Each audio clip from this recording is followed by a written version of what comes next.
Welcome to the Squared Circle Pit with your host, Rob Pasbani. Now entering the Squared Circle Pit. This is the intersection of rock and pro wrestling, and I feel someone who's been hanging out at that intersection for quite a while. Rich Ward, very excited to talk to you. Thank you for taking time. Fozzy guitarist, Rich Ward. It's my privilege. Without boasting too much, I actually think I own that entire block. If there's another musician who has been on WCW TV, WWF TV, WWE TV, and AEW, I think the only piece of like bragging rights that I don't have is ECW. But it's not because I didn't try, but I never got that opportunity.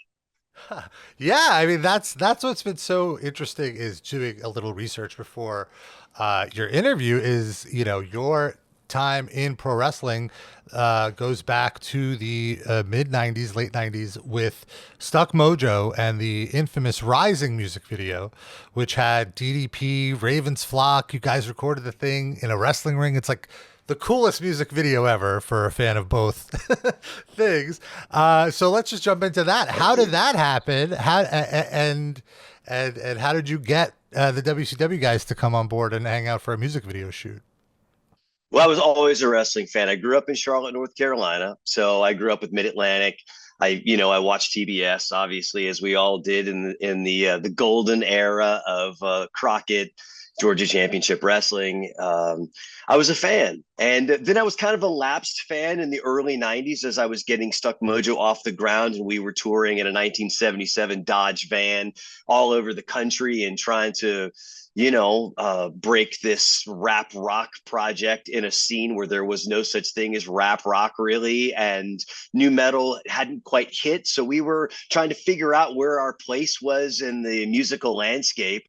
And we were watching Nitro one night in a hotel on Monday, because bands often, if you're going to have a night off, Mondays are good nights off to have, because, it's after the weekend. It's kind of that dead little period. And we were in a hotel room watching Nitro. And I noticed that every shirt in the audience was like Ozzy, Metallica, White Zombie. And I was like, these are our people. We have got to figure out how we can connect with this wrestling fan base, because they're heavy metal and rock fans. When this happened, this was 97. So Limp Bizkit had just come out. They hadn't quite broken yet. Korn had just started to break. So the scene was happening, and Stuck Mojo was doing really well. We were Century Media's biggest selling band in the US. We'd done some big tours opening for Typo Negative. We did Life of Agony support in Europe. So we were just this kind of fledgling band that was the band that could. And we called our record company after I had a meeting with my manager and said, we have to do a wrestling video.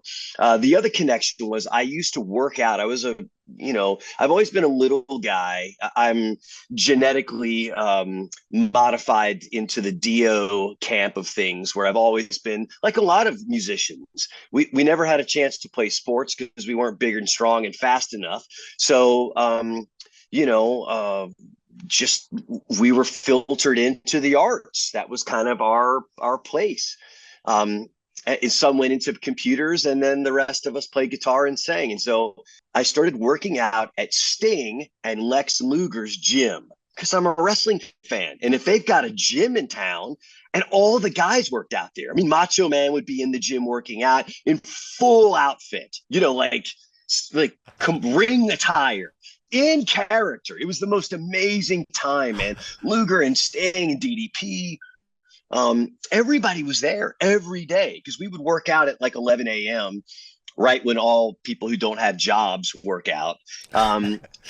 It was just a great era. And I approached my manager, Mark, and said, hey, we've got to do this. This is, he approached WCW and I approached Diamond Dallas Page, so that we were kind of cornering it from both sides. There was a guy named Alan Sharp, who is the head of promotions and production for WCW. He loved the idea. He got the power plant to bring a ring out to a venue. We set it up. DDP, as you know, he's the alpha of everything he's involved with. So he put everything together as far as the creative side of things. He wanted to start a new angle with Raven and Raven's flock. So he thought this was a really kind of fun way and a new way to actually feel like he was doing something cool too, where he would start this feud. He actually went on Carson Daly's show on MTV.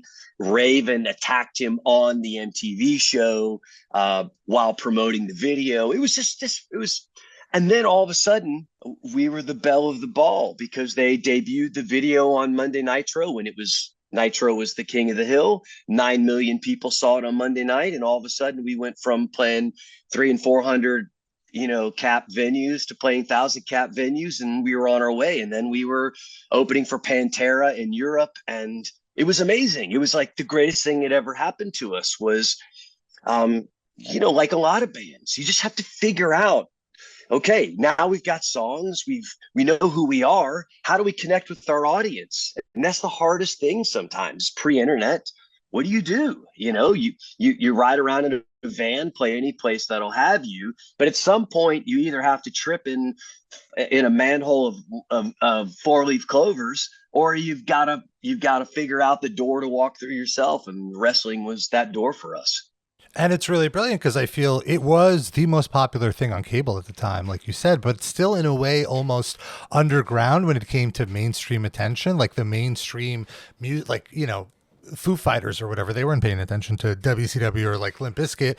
But you guys see, like you said, there's this big audience. You would have never gotten that audience, even on MTV. That many people weren't watching MTV at the time. Certainly not all of them are rock fans, but regardless, it's a wide net to cast, having it on Nitro. And you guys kind of got in there right at the good time. This was before Kiss came in and we're like, hey, let's work out a licensing deal. And I feel like with WCW in general, they were all about crossover. They always wanted to I feel you would always see, they would do those shows with MTV, like the spring break shows where, Fear Factory would be playing as there's a battle royal. So they wanted to do that stuff. So it was a brilliant crossover marketing idea. And I'm sure, if you think about it, this was, I'm assuming no money was exchanged, but like you guys got so much in like free value, like you couldn't pay for that kind of publicity, getting a 3-minute spot on Nitro. It was incredible. It really was. And for us, it was special too, because then, we used to, when we were on tour, we'd always put like wrestling action figures on our amps anyway. It was kind of our thing. Like we were into it. And it was a really popular thing, but it was a clique, it was still kind of one of those things like, oh, you like wrestling. So it could be our little thing. It wasn't like, it became hot topic at some point where it was so popular that it became like it almost was too popular at one point where it became uncool, like a lot of things like Nickelback or Creed or Metallica. It's like when something gets so popular, then it actually has the reverse effect where it starts to, people don't want to be associated with it. But we got it on the way up. It was just perfect timing for us. And we were the right band too, because we were kind of a streetwise band who played heavy riffs, but we were a multiracial band, which worked as well. I remember the first time we went to Europe afterwards, I remember the ICP guys walked up to us backstage and were like, we didn't know any of these guys, but because of that, all of a sudden, anyone who liked wrestling, we were like boys at that point. Like it was like part of this secret family where everybody was like, there was a secret handshake, like, oh yeah. And it was cool, man. I really loved it. I mean, I met Jericho several months later backstage. He came to see us at a couple of shows. We were supporting Testament. He came out to see us. And then you started meeting all the guys, and then you became kind of part of that group of people. My first wife was a professional wrestler, Daphne. I was just in it. Yeah, I was in it, and yeah, I had no idea you were married to Daphne. Yeah. Yeah, it was a 3-year experiment. I mean, neither one of us, we it was one of those things. We're both young, we fell in love, and then we were like, we're just too busy to be married, and it didn't work. But it was fun. She's really was great, and we had like I said, we had a good 3-year fling.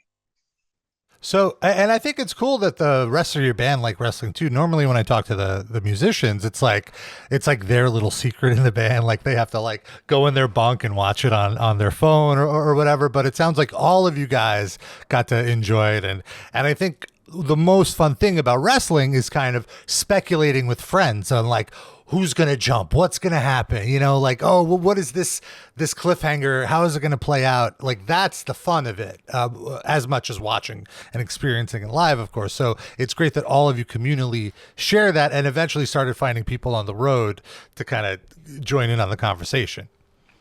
It was amazing. Again, it's like a little family of folks, and I think part of it just came down to, and it's kind of come back around to that now. When I'm around wrestling fans, it's like it's past the peak era, the era of Austin Rock and Cena. And now we're kind of back to the hardcore, 1 million fans who watch Dynamite and the 2 million that watch, SmackDown. And it's kind of cool because it's become our thing again, kind of like Star Wars. Yeah. Star Wars is like, it's back to the hardcore fans again. It's still in the pop culture zeitgeist, but it becomes more it became more back to kind of the hands of the true fans. I think Tony Khan was a big factor in that, and bringing the fandom back to it. Yeah, absolutely. I think it also like, in a way, it's kind of its own culture, similar to comic book culture, in that it's like if you're into it, you just dive in. And like there is still, I think, a casual audience. And I think there's this new audience of casuals that will follow just through YouTube or TikTok clips. They're not watching the shows. They're not committing the hours that the hardcores would, but they are following, and like the cool stuff, they're into it. So I think it's interesting how there is this, it's almost this new way to consume wrestling that didn't exist. Like when you and I were growing up, like you said, you grew up in Charlotte, you grew up on Mid-South. I didn't have access to that. I grew up in the Northeast, so I was only a WWF guy. And so it's like where you live determined the style of wrestling that you could watch. But now you can watch anything. Like you just like women's wrestling, there's women's only promotions. You just like death matches, there's just death matches. Like, so I think that's a really, really cool thing. Just the segmentation now, it's so much easier to get the content that you could truly find exactly what you want, much like with music. Yeah, that's exactly right. And I think it's good. I mean, obviously, you could say that the proliferation of the internet has made us more tribal, where in the old days, in the 80s, like if you liked heavy metal, you liked heavy metal. You didn't really have like bands that you would say no. There was no kind of, this was my thing. Now I think there's kind of become this culture of like, I have to only like this. I saw Edge posting about how you could still like me now that I'm in AEW. Like it's almost like he has to try to explain it to people that you don't have to be tribal. We're all on the same team, and it's this thing. And it's sad too, because you see it in music a lot, where there's almost kind of rules that, oh, you can't like this. I mean, I'm in an 80s tribute band that plays no hard rock stuff. It's all pop. It's called Guardians of the Jukebox. And it's a fantastic, fun, incredible band that does Madonna and Huey Lewis. And it's all it's all those songs that I grew up with when my mom was driving to school that was on the radio. It's all the big MTV hits. And so people are like, you play Lionel Richie songs? Yeah, like it's almost like there's rules. Like Rich, you can't like All Night Long by Lionel Richie, and it's kind of a weird thing, but I think that's the beautiful thing about just saying I don't really want to say I'm in this political party, or I have to just like this, or I like buffets. Like, I could just have a little bit of everything based on what my tastes are, and I love the whole idea of life being a la carte. because I don't like every wrestling style, but I like most of it. And that way I can kind of pick and choose, and I don't turn my nose up at the other stuff. I just don't watch it as much, you know? Yeah, same. And it's interesting too, because like growing up in the late '90s, I guess there was tribalism, but I feel like I just watched everything, like with wrestling specifically. Like if it's on, I'm Yes. watching it. You know, like I'm Yes. not picking a side. I'm a wrestling fan. You know, and now We take it's very weird every with show. yeah, exactly. Yeah, like it was weird. Like I only watch WB. I only watch AEW. I'm not going to watch Edge. Like if you're an Edge fan, watch Edge. You know, like don't Yeah. you know.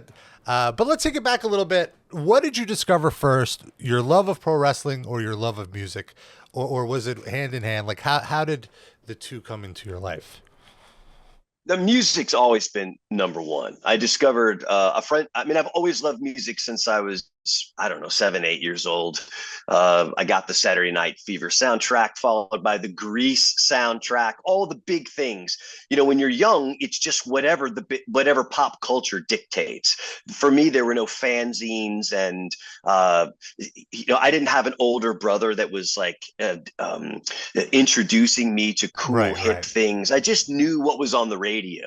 I used to listen to Casey Kasem's Top 40 every Sunday, and I would have a little cassette recorder. I would tape the songs I liked and listen to my own mixtapes.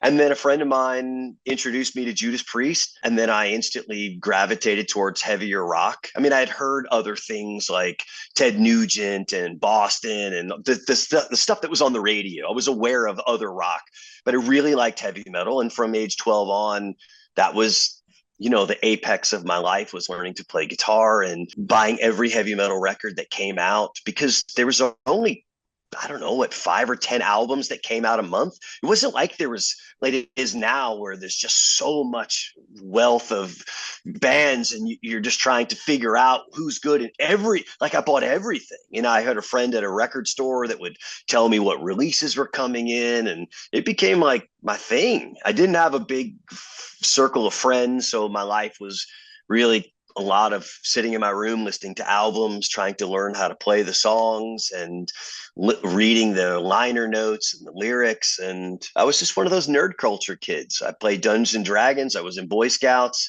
I mean, I ticked all the boxes of what a future musician is going to look like. You know, I was a little kid, broken home, mom worked, latchkey kid. There was nobody around. I was a free range chicken. I raised myself basically, and it allowed me to just, you know, I just spent all my time just doing my thing. I had an Atari 2600, you know, like, so video games and music. I mean, it's not too different from a lot of people I see now, which is why I kind of identify greatly with nerd culture, because it's kind of, I was the prehistoric, you know, version of it.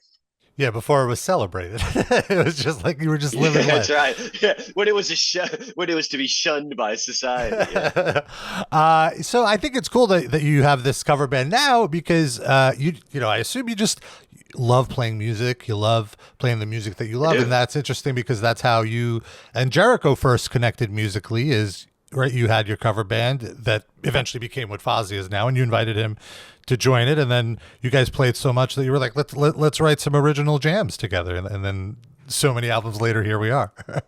Yeah, and that was it. I mean, when Fozzy started, for people who don't know, we basically were what Steel Panther does.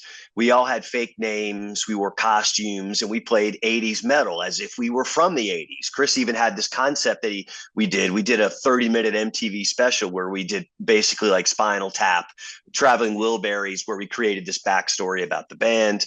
Anybody can check that out. It's on YouTube. But and it was fun, and we had a great time. And then we were like, wow, this band is so much fun, and we loved it so much. Maybe we should transition from fun part-time jokey band where we have fake names and played cover songs, and write some original material and take this seriously, or refine the process and do what Steel Panther did and become the best kind of tribute to the 80s ever. But I think I was young enough at that point, still in my career, and Chris was too, that we felt like we wanted to And I think the other part of it that was tricky for Chris is that he plays characters on wrestling.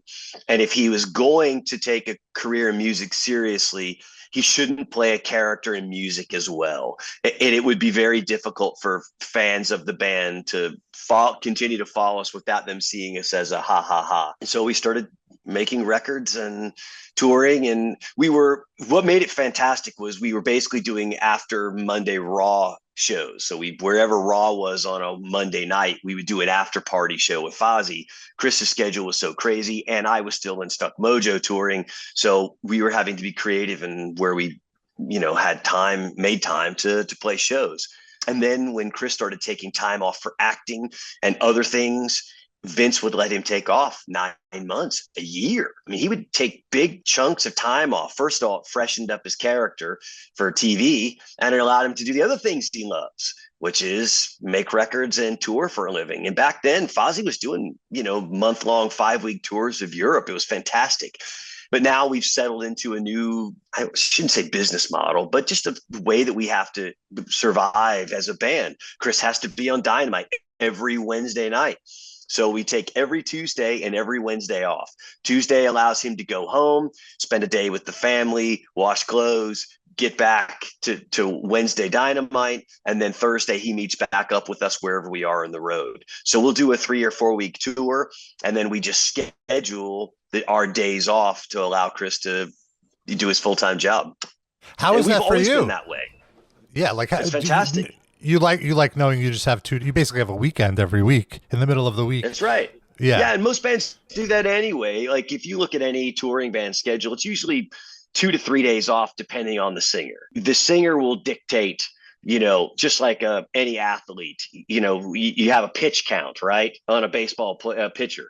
You have to make sure that you're not beating your singer up. I mean, that's why you've got guys like Steve Perry from Journey, who basically will never tour again, because in the 70s and 80s, there was no thought about overworking a singer until he does 7 nights a week. And then sometimes you're doing a matinee show and a late show, and singers are just singing this crazy amount, and they blow their voice out and they sing through the damage. So they don't allow themselves to heal when they really should be resting. They sing through it, and then they end up, it's a sad, there's a lot of people out there that are like that just put themselves in a place where they, especially in the 70s and 80s, when people just didn't know any better. And so having a couple of days off for Chris is good for him for vocal rest. And it also allows us as a band, if we want to rehearse while we have days off, or we'll get a hotel room and start writing songs, or we just take the days off to go to movies and eat and whatever that looks like. But it's it allows us to at least know Tuesdays and Wednesdays are our days off, as opposed to other bands will do it based on routing. Well, we got to get to Sacramento, so let's make that a drive day. So whatever that day is, they'll take it off. So they usually schedule like that, whereas ours is like a school week. Hey, we got Saturdays and Sundays. Do you do 5 days straight then, other than Tuesdays and Wednesdays? Okay, so it's, and then I guess now just doing the schedule for at least 3 years now, you've kind of learned, like you have activities that you can do on those days off anywhere in the country. Like there's always a movie theater or whatever, right? Like because I think for some people, the days off on the road are the hardest because they feel directionless and like what am I do? I have nothing to do. How do you kill those 2 days knowing you have it every week? As a veteran, I'll use that as opposed to you schedule your touring. I mean, that's the one thing, is like nothing's done by chance anymore. So we get together a tour manager, and we know we've got days off between this and this, and we schedule ourselves by a mall, because a mall's always the best place, because there's always restaurants in and around a mall. There's always going to be a gym in and around the mall, all the things that you'd ever want to do. Plus there's a movie theater, and you can walk, because the hardest thing for bands in touring buses is if you're driving yourself in a van, you have the flexibility and the freedom to do whatever you want to. But when you're in a bus, when you're parked, the driver goes to a hotel room and goes to sleep. And you can't knock on the door and tell them that you'd like to go someplace. They're off. So you're basically landlocked. Your bus becomes a hotel on wheels that you're stuck. So as long as you pre-plan where you're going to be, and if you want to go by a Six Flags or wherever, I mean, sometimes we've driven 100 miles out of the way in order to be in a place that's kind of cool, or if you want to be in DC and we want to go to the Natural History Museum, you make those decisions ahead of time. And some of the guys just want to get a hotel room and watch TV and play some guitar in the hotel and do room service. Sometimes that's, especially in the winter when it's, if it's really cold and there's no activities to do outside, that's sometimes your best bet. Our sound guys always wants to get a hotel with a jacuzzi and an indoor pool. Like, everybody has a thing, and we get together. We're family. We love each other. We really do. That's been the key to our success, is that if you start to have some fracturing, if there's somebody who seems like their heart's not in it anymore and are in the crew or the band, the best thing to do is to shake hands and go separate ways and keep the vibe and the family together. Because anytime you ever hear of a band breaking up, it's always because of the little things. Because when you live basically in a submarine, it's not like the Navy where you can just quit. Like, in a band, you can just walk away. We have all of the discomforts and close quarters, environment and living conditions, eating together and sleeping together and being together and working together, being created together. That, the littlest things you can get in arguments, you see it all the time. I mean, half the bands, when I was coming up in Stuck Mojo, we were like the belle of the ball bridesmaid. We opened for everybody. And that's a great way to get your name out there. It's just to open for anybody who will have you. Half the bands didn't even tour together. Like, the singer would be on the crew bus. They would ride separately, separate hotels, and, they'd see each other on stage. And, that's when it's like, you either need to work this out or just don't do it anymore. Once it becomes a job, fans sniff it. You can really tell. You can tell it in the wrestling business. You can tell it in acting, and you can tell any of these businesses when the passion's gone and people don't want to quit because the only thing that they know how to do is to get those, dollar bills for going out and playing music. I don't want to do that. I want to be with people who still have the bug and the passion, who wake up every day, still want to do this. Otherwise, we'll just find somebody else that wants to. Like, passion first, green rectangle second. Because if the passion is there, because there's tons of bands with talent that'll never make it. Because talent is just, it's the ticket for entry. It doesn't really mean a whole lot. You look at a lot of guitar players out there and there'll be like whispers under their breath. Oh, he's not that good. It's like, he's in a successful band and he hustled to get there. Like, it's like saying, that's not a blue chip athlete. It doesn't have to be. Sometimes it's a Mikey Whipwreck who just has all the heart and is going to outwork you in the ring. And you want to be around those people because they lift the morale in your band. They lift the morale in your locker room. Everybody loves a Rudy. Everybody loves an underdog who wants to work hard and never says no and never grumbles about a long flight. You want to surround yourself with people like that. And that's been the success of Fozzy, is to keep us where everyone loves each other. Like, before we go on stage, I've got this Bluetooth speaker that we jam and listen to Earth, Wind, and Fire and sing. And we're all hanging together and just have this vibe that, like, listening to old Motown songs or freaking Rick James and just getting, that spirit, and that it's fantastic. It really, it makes you want to perform with these people. And that's it's a magnetic thing that the audience can feel when you look over at each other and you're interacting as a unit, not just facing the audience and posing, and you're there for you and the pat on the back from the people after the show. You're having a moment. That's all I want in life, is moments, a series of moments. I want them with my wife on our dates on weekends that I'm at home, and I want them, with my, bandmates, and I want to have them when I'm watching TV. I don't watch a lot of TV shows because I only want to see stuff that's inspiring, that makes me want to be better at what I do, because I just watched something so fantastic that it just blew my mind. And I think wrestling's that way for me too. I tape every show. Sometimes I fast forward through stuff that, maybe this is not a match that I know, but I watch it all. because I want to be inspired. I want to see brilliant entertainers that do things that make me go, like Serpentico does this thing with Oh yeah, his okay. streamers. And I messaged him. I said, "Hey, can I do that in my tribute band at the end of our show? Because it's brilliant. Like we all want to be inspired by other people doing creative things, and Kiss got it from the New York Dolls, and the New York Dolls got it from the Rolling Stones. Like we're all looking to other people that are doing creative and brilliant things to inspire us to not be stagnant, like to try to figure out how to continue to get the best out of ourselves. I'm 54. I still go to the gym every day because I don't want to look like somebody's dad on stage. Like it's important for me to feel young inside. And that starts in looking in the mirror and not going, God, what is going on? Like I want to continue to be the best version of myself that I'm capable of being. The one thing I've noticed in getting older is that I'm having those things that athletes have. The fingers just don't have the burst of fire and dexterity that they used to be. So I've adjusted the way I play guitar in little subtle ways in order to overcome the step I may have lost in speed for other things and wisdom, and knowing that my vocabulary from years and years of playing, and also my vocabulary as an entertainer, I know how to manipulate and pull strings, and I know how to make eye contact and do these things on stage that younger artists don't know. They have instincts, but they haven't been in a million battles. I mean, that's what being in a live show is, because things are happening a million miles per hour. And you have to react.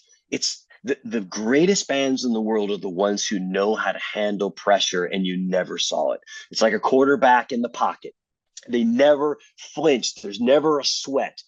Stand up tall and have a vision for the field. You're always playing the defense that's on the field. I'm always playing the show that is in front of me. If it's 100 people with my tribute band, or 5,000 people with Fozzy, or playing at Wembley Stadium for 81,000 people, and like they all are different experiences, and I have to know how to read each audience and know how to react and be the best version of me and this band for that audience, because you can't, it's every show has to be a little different. And I think that's how I've been able to keep up with whatever is happening here. And I'm sure it's the same thing with Daniel Bryan. It's like he says, hey, I'm dealing with injuries, but he's the best ring general. He knows how to put together a match. And for me, that's what I have to do. Every show I've got to put together the best match I can. Well, I'm glad you brought up Wembley, because I'm assuming when talking about moments, that was probably one of the biggest moments of your career, is playing Chris Jericho out. I believe it's the first time you've performed Judas with him walking to the ring singing it. And take me through that day. Take me, first of all, just through sound check. Like arriving into Wembley Stadium empty, the historic building. Everyone has memories, be it Queen or, football or whatever. Like or SummerSlam, obviously. How was it just walking in there and feeling the energy of the space? Yeah, it was incredible. It's like you said, it's hallowed ground, right? It's the house that Freddie built. And Manchester United, these incredible, European Cup finals that I've seen over the years. And I have a really bad habit that I try to underplay everything in order to try to get not too emotionally overwhelmed. So it drives Jericho crazy. Like after the show, he's like, isn't that amazing? Like he still has that thing where and part of it is that I see too many musicians that believe the hype, or they overvalue. So I say this delicately. Musicians don't cure cancer or feed hungry children in third world nations. Like what we do is we provide temporary escapism and moments, a distraction for people. Correct. Whether it's joy or aggression or whatever that is. And some bands have changed people's lives. I'm not undermining that or undervaluing that. But I always try to keep it in context so that I don't get a little too, look what we're doing. Like I don't don't celebrate in that way. I celebrate a great moment if we rose to the challenge. So if we had a great show because we did all of the right things that we should do for that audience that paid a lot of money to come see this show, whether it was Wembley or whether it was a Fozzy concert 2 nights before in the O2 Forum. If we walked off stage and we did our job and we did magic, same with my tribute band. We may only play in front of a couple thousand people at an outdoor festival here, but it's the same responsibility. People took their night off, spent money to come see us perform. And like, I don't want to undervalue their investment in us, time and financially. So I want to exceed expectations. That's where my head is and all those things. So when we were doing Wembley, I'm going through the checkbox of what am I going to do? Take deep breaths to whatever, calm those things that you overwhelmed, because it was so loud in there. I could barely hear myself play. It was incredible. And I wear in-ears. So I'm isolated, and still it was so loud just because you're in a bowl. So it's all just coming off the walls. And it was like, everybody was feeling it. And sound check was incredible too, because you have that. It lasts for like snare. 10 seconds. Yeah, it's just like, yes, it's this incredible thing. It's like the thing that when we're recording that we use effects to reproduce. And this is it at its apex of like natural ambience reverb on the snare. It's magic. It's all those things you dream about. We opened for Iron Maiden 4 years ago in an arena stadium out in in Los Angeles. And it's like, that was another one of those things. It's like, as a 13-year-old kid, Iron Maiden was my favorite band. And I'm opening for Iron Maiden, main support. I'm standing on the floor that's got all of how everything there is all branded, and they've got stage props and everything's behind me. And it's just like, but then I'm trying not to get in the moment too much, like, because I don't want to go, selfie, look where I'm at. I don't want to be that guy, because I want to keep it in check. Because you don't want to let your nerd out too much. You don't want to expose that side of you. Well, and also let's think about all of the crazy people in the music industry that get to them. Like all of those, I've had lots of bad interactions with famous musicians over the years that I was a fan of, and I tried to meet them because I'm a fan. At my core, I'm still that 13-year-old kid standing in front of a mirror, playing guitar. I'm still a fanboy. And I've had some bad interactions. And those are always because somebody forgot that they didn't cure cancer. They forgot that they forgot that this is a privileged life that entertainers, people in our business have. It could all go away, and it has. You look at bands like Quiet Riot, who were the biggest band in the world, and 2 years later they were playing clubs again. It doesn't last forever. None of this stuff is guaranteed. And I've those bad experiences with people have taught me, when somebody comes up to me, as much as I may be embarrassed by the moment of someone's really wants to meet me, and I'm I want to tell them it's okay, I've just played guitar, but I want to honor that moment by listening to them and stopping what I'm doing to give them that moment, because for them it is important, because I made a song or I was part of something that they enjoyed, and I don't ever want to take that away from them. And I probably, over the 25 or 30 years, 32 years that I've been doing this, I'm sure that I've had a bad interaction. I'm not, but I make it a point to, when people try to talk to me, that I'd never blow it off as insignificant or make it trivial. Because you remember how it was for you when you would meet your hero, and how much they meant to you, even though, like you said, they're not curing cancer, they still impacted your life heavily. So you want to reciprocate that emotion to people that feel that way about you, I'm sure. Yeah, I opened for Bruce Dickinson solo a couple of times with Stuck Mojo. One time was the Milwaukee Metal Fest in 1997, I think. and we shared a dressing room with Bruce Dickinson.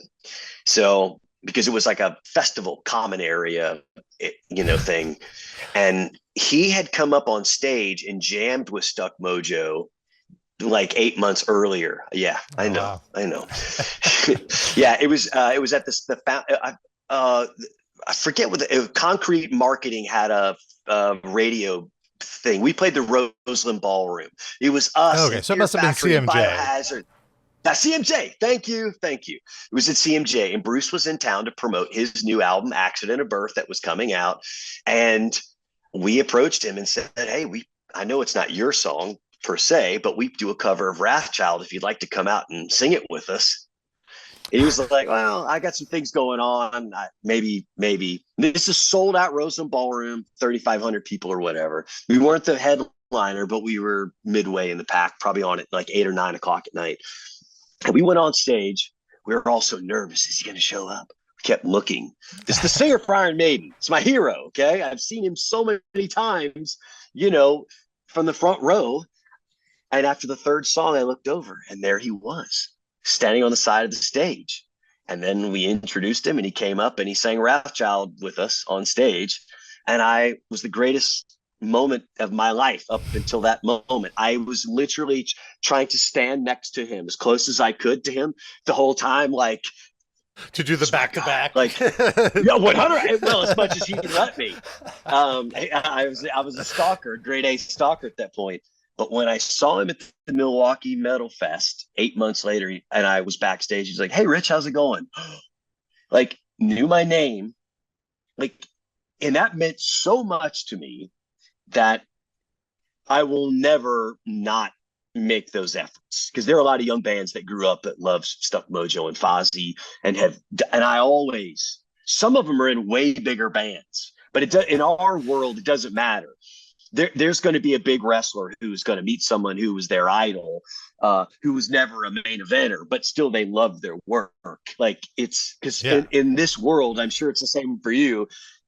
Popularity doesn't mean as much as the influence, as the inspiration, those types of things. There's a lot of bands that I grew up loving that they were never big bands, but if I met them, I would freak out a lot more than if it was James Hetfield or something like that, just because whatever they whispered in my ear as a child and helped develop who I was. So I just spoke for 15 minutes about a question you asked about Wembley. I'm sorry. Oh, no, it was one more thing about it was the best thing ever. Yeah. One more thing about Wembley. Go ahead. There was a rumor, there was the obviously well documented, there was a little scuffle at the beginning of the show, and there was a rumor that they had approached Jericho to put his match on first. Did you hear anything about, like, was there a moment where you're like, guys, we have to go on now? Like, we're not ready? Like, is there any truth to that? Or No, I never heard it. So they put us up in this thing called the Royal Box. Anyone who was in AEW talent or guests, that was us, Mercedes Moné. There were other people that were up in this little box. It was to kind of allow all of us to watch the show without being in Gen Pop kind of thing. Not that I would care, she would care. Right. And there were other celebrities that I didn't quite know who they were, but I'm sure they were athletes or whoever. Aussie Open was sitting right next to us, that kind of thing. Like, people that I knew from watching the shows were in this watching. Nobody ever reached out to me and said, hey, and we had radios, we were in close contact. The crazy thing was that I was backstage the whole time, with the exception of maybe watching a couple of matches from the box. I even talked to Jerry Lynn, who was the producer of the match with CM Punk and Samoa Joe. And I've known Jerry for a million years because he and I are both big metal fans. He was a big Stuck Mojo fan. I talked to him while MJF's match was in the ring. We were kind of watching from the entryway, like from the field level. And we were watching the match and we were talking. And I said, hey, how did your match go? Blah, blah, blah. He was, oh, it's great, man, this and that. He was in the middle of all of that and didn't say a word to me. I love the fact that is like, no drama. This is our job. I'm not going to go saying, yeah. I mean, Jerry could have easily have said, did you hear what happened? Did you, he was just having a great time like everybody else. And I thought that was really cool. I didn't even know about it until I got back to the hotel and started, like everybody else, started seeing it on my phone. And I was there. We were there till we were one of the last people there because we couldn't break down any of our gear until the show was over. So we were one of the last people out of Wembley that night because we were breaking down with everybody else who was breaking the ring down in the PA. I probably didn't get out of there until 12:30 or 1. Oh, wow. So I found it, and we were in catering, hanging with a lot of the talent and laughing, and nobody said a word. So I thought that's pretty cool that at least if there was no leadership that had a meeting that said, let's keep the drama to a minimum, at least the people that were there had like Aubrey Edwards, like she was in the middle of all of that stuff, didn't say a word about it. And we hung with her having some food after the show for like 30 minutes. Everybody there didn't seem to be any panic, none of that. Yeah. It was such a cool little moment, regardless. Like, I was freaking out just watching at home here in New York, just like seeing a stadium for an AEW show. Like you said, it's all about vibes. The vibe was immaculate. It was just such a grand moment and such a cool moment for AEW. Like, I'm only used to seeing these big stadium shows for, WWE. So seeing the more, I don't want to say it's underground, but like you said, like it's a more hardcore fan base oriented pro wrestling in such a grand stage. It was so exciting. So I imagine, regardless of whatever hiccups there were, it couldn't overtake the hugeness of that moment. Like you had a moment on that show, and 50 other people had moments on that show that they're going to remember for the rest of their lives. And there was just 5 minutes of, this inconsequential, well, pretty consequential stuff. But like for the grand scheme of things, there was so much bigger things happening.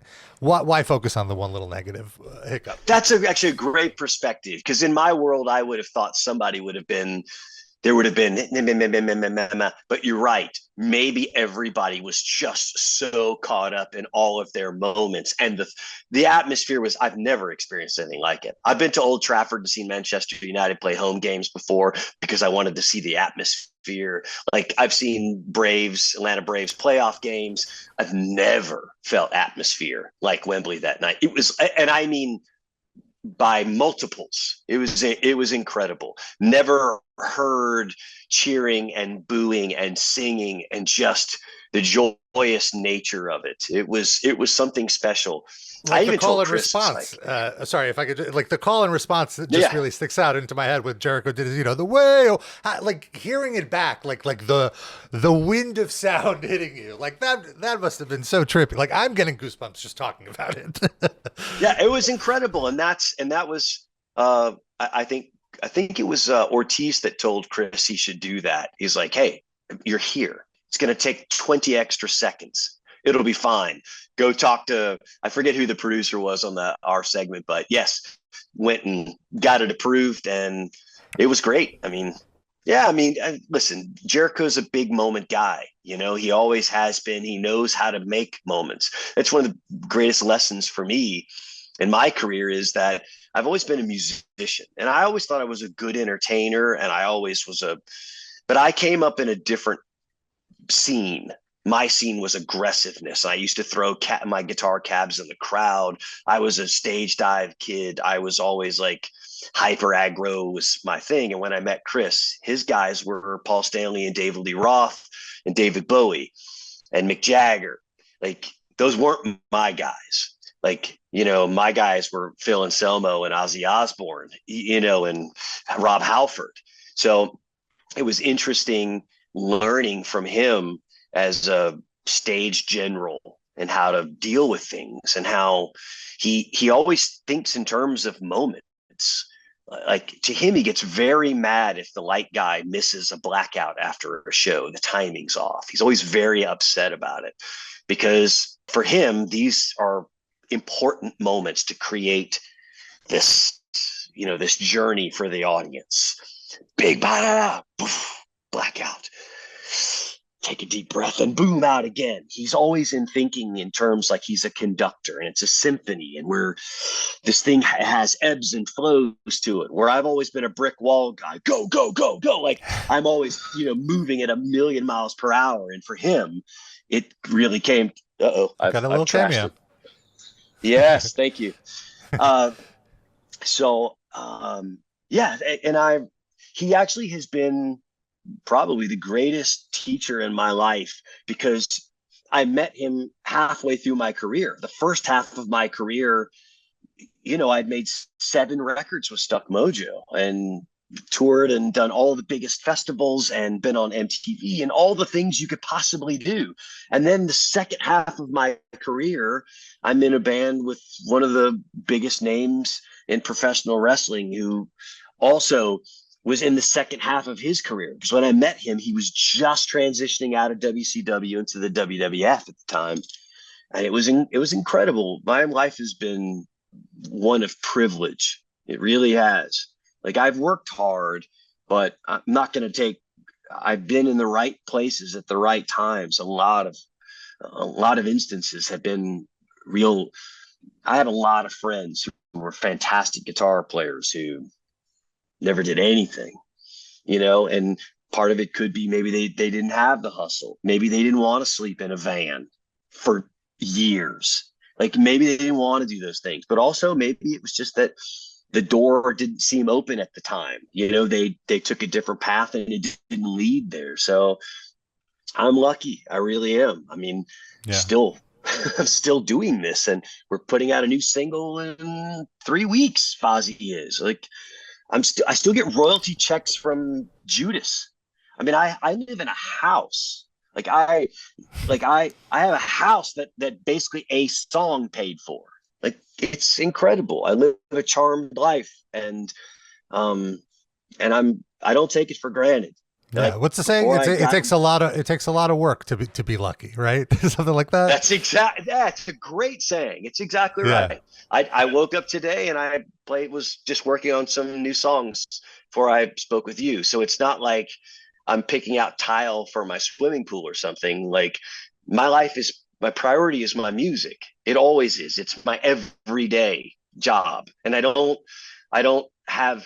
look at other musicians that I've met that music's not their life anymore. Their life is their kids and Little League and their sports cars and their golf game and all those things. And I don't have any problem with it. I don't want to be that. My wife and I don't have kids. And I know that I should have. I know that it's my duty as a human being to. There's plenty of kids. Like, I know, but I know that I've missed out on part of the beauty of life, because I have friends with kids and I see how special that is. But I've always wanted to be a Navy SEAL equivalent. I just want to get up, swim, shoot, and be the best Navy SEAL I can be, without the valor and the bravery and all of that stuff. I want to be a musician. I want to be like a great white shark. I swim and I hunt, and that's all I want to do. I don't want to have to worry about other things. I've lived within my means because I never want to have to. I want to play gigs because I want to. I don't want to have to go do a 3-week tour with my tribute band because I need the money or I have some circumstance or something. I never did drugs. I've never been a drinker. I've always just been a guitar player and a musician, and I want to go out that way too. It's important to me. I mean, my wife is equally as important. My life is 100% when I'm with her, but when she's at work right now, it's 100% on the music. And when I'm on tour, it's 100% on the music. I've never been an unfaithful guy. I've never and part of that's just nerd culture. I didn't have options when I was a kid. There's no girls that wanted to be with me. I played D&D and was in Boy Scouts. That was never an option. It was great. I never, I grew up poor, so I didn't have expensive taste. I had bunk beds with my stepbrother, and I shouldn't say poor. It's all relative. Like, I didn't grow up with lots of things. So like we didn't have air conditioning growing up. So I don't normally feel like I have to have air conditioning on all the time because I didn't have air conditioning until I moved out of my house when I was 17. My first apartment had, I was like, well, this is pretty swanky. But I love the fact that life has prepared me for this journey. Everything that I've had has been great. Like, I feel like other people that I've met like have had life has been too easy for them, and being in the music business is not easy.